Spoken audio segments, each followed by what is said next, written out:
Moving on now to some breaking news that's coming in. Social media giant Meta had to apologize to India after claims that were made by its founder, Mark Zuckerberg, during a podcast where he said that several incumbents lost elections in the past year. He also said that it was India where that kind of scenario was witnessed. Over that, the Parliamentary Committee had decided to summon Meta officials, but now we're given to understand that Meta India has come out and apologized for Mark Zuckerberg's comments, going on to say that it was an inadvertent error.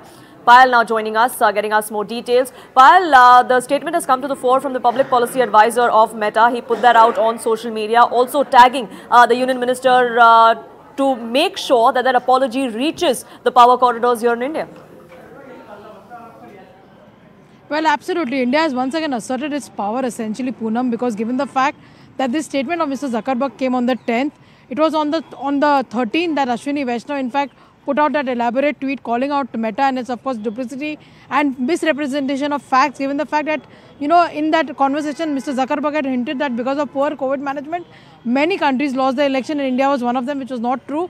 And on the 14th, which is, of course, yesterday, Nishikant Dubey, who heads the IT committee, had come out and said that they will be summoning Meta and seeking answers for them for actually misrepresenting part and trying to show India in poor light as well. So today the public policy advisor of Meta has in fact issued an apology, had said that it is an inadvertent error on behalf of Mr. Zuckerberg, and India continues to be a great and a very, very important partner for Meta as well. So obviously they've cleared the deck as far as that is really concerned, but yes, like we said that, you know, it was inadvertent error that they've stated, but Indian government in no uncertain terms wanted their apology and public apology, given the fact that they tried to in fact create an impression in the world that India was a weak nation under Prime Minister Narendra Modi.